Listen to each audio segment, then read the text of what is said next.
Encourage our viewers that you can also participate in this conversation this morning by sending us your questions, your comments via the number on your screen. Yeah, you can do that through text messages or WhatsApp messages. Thank you. So be expecting your comments. Honorable Minister, I mean, you've listened to Dr. Amiso, and he has raised some issues which I know that you are itching to respond to. For instance, the issue of this procurement, this issue of implementation of all these policies that you have laid out. So how do you respond to those issues? Talking from the point of view of an insider, as it relates to procurement, there are laws governing procurements in all government MDAs, that is. And the NEDC is not an isolation. It also falls within that basket, having to comply with the law. From what I've seen so far, and the little while we've been overseeing this place, I think they're doing not to be their mouthpiece, but I think from the perspective of what we see every day, I think they are in substantial compliance of the law. Okay. That is one part. He spoke about KPIs, deliverables. We have a whole CDCU, sure you know about that, which follows and tracks our activities. This government is very serious about delivery, and that is why all ministers have key performance indicators, things that are expected of us, and periodically we're being assessed and reviewed. What goes out to the public is the product of that assessment. Back to implementation. He also spoke about discrepancies in implementation policies and what eventually is delivered. I would say that on that, at least not this time, at least not the one we know, deliverables stream from the board, drawing board, to the ground. How do I mean? Luckily he spoke well about research, bringing out policies before they are implemented. There is a whole department that handles that. Even from the ministry, we have a roadmap. Maybe time will not allow us to dwell on that very well. But what we do now is actually based on, like I said before, needs assessment. The needs assessment comes from research, from the ministry, in collaboration with the beneficiary community, so in this case, the beneficiary states. All our projects cutting across health, education, infrastructure, agri, and probably what will interest you the more is that we have been going beyond that now. We are looking at post that time when the monies will stop coming. Or, for instance, we have issues, no one pays for that, but just in case something happens, for the Northeast Development Commission, we're even looking at the future. What are we doing? We are doing things differently now. We are looking at investment of the monies belonging to the Commission to viable projects that will be income generating. We have a Northeast Pharmaceutical Company in the pipeline, and we've gone very far. We don't want to bore you with the details. If you watch Alhaji Aliko recently, and the interface they had when Bill Gates came around, he specifically pointed out the pharmaceutical industry and spoke extensively about the need for us to conserve resources, set up these plants. We shouldn't be going out now to import drugs in Nigeria with a population of 250 million Nigerians. I think we are not helping ourselves by doing so. So one of the things we are doing in the Northeast Development Commission is deliberately disrupting the structure. We have a pharmaceutical company in the pipeline. We have a Northeast airline in the pipeline, at very advanced stages. All these measures are deliberately conceived and we are overseeing to make sure that we place these commissions at strategic positions so that they can compete favorably amongst the regions. Going back to one of the issues he stated, there is positive competition between the regions.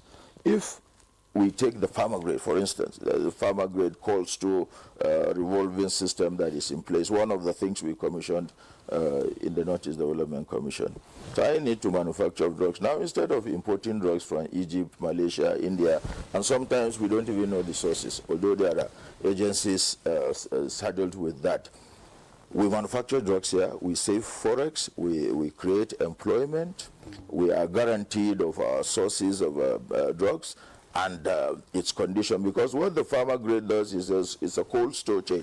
You have, and it's computerized, you can monitor the shelf life of all drugs available, and also check abuses in the system, especially now that we are having to prioritize activities. We also have a poultry and feed mill, integrated feed mill with the poultry, all put together in one place. These are things that we are doing so as to position the Commission on the path of growth, such that when the Southeast Development Commission, for instance, looks at its books and it sees that these are things that it can borrow from the Northeast Commission. Nothing is wrong with replicating such in its place. And for 7 commissions now, for 7 commissions, we have a lot to do together.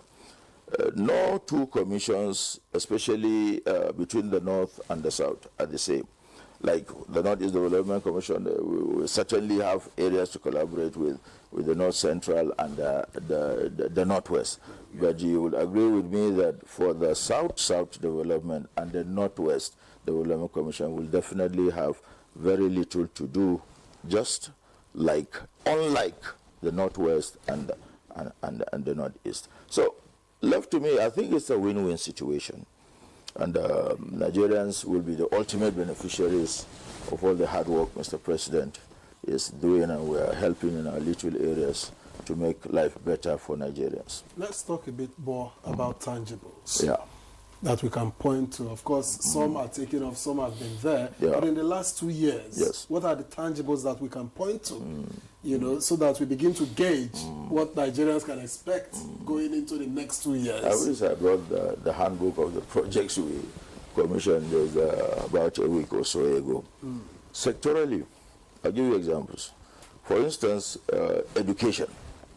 I spoke about the Arikime Primary School in Portisco, which has over 19,000 pupils with first-class facilities. You can find out, maybe just aside one of your people in Maiduguri or Yobe to go and find out. Okay. For education, we have built lecture theaters, 250 capacity lecture theaters, fully air-conditioned. We have clinics we have built and donated to institutions like the DSS, talking about collaboration between federal government agencies. Where they have gaps, we step in to provide, like the providing services. Nothing wrong with commissions coming in to do so. Still on the education, there is this school in Maiduguri as well, Command Boys Secondary School. The school was specifically set up to absorb children of the insurgency. The last time I came here, I spoke about it and even advocated for intervention from NGOs to do their bit. The facility essentially is the Nigerian Army's facility, but the NEDC is taking the bulk of the trouble to run it, providing infrastructure, schools, and even paying the little tuition expected from the pupils. That is for education. For infrastructure, there are roads that you can find out. Roads in farming communities. I'll give you 1 or 2. Ngom, Koshebe, Zabarmari, they are all roads that have been delivered in Borno State. And these roads are also built across the 6 states of the Northeast, not Borno State, which has been seen as the epicenter of the insurgency, which also gave rise to the creation of the commission in the first place. We have water projects. We've seen 10,000 liter capacity project in the Yobe State University in Damaturu, the capital of Damaturu. We have housing projects, 250 houses currently being constructed in Damaturu, with another 250 spread across the local governments. These projects are basically all on ground in the states of the Northeast. Okay. And we are hoping that very soon, God willing, when the other commissions take off properly, talking about the Northwest and the North Central, we will swing into action and make sure that for most of these things, interventions we've made, security, health, I've spoken about education, we will replicate same in all the states. It's a very straightforward arrangement, such that when you're looking for tangibles, anytime you want to, you can basically just reach out and touch one. And we have lots and lots of them. That's why I said in the beginning that I wish I brought this handbook for the Projects Commission, because some of them I can't easily recall. We would waste a lot of time. But we have them, and I'm sure you have ways of verifying our claims if you think they are. Well, it's not my place to say whether they are claims.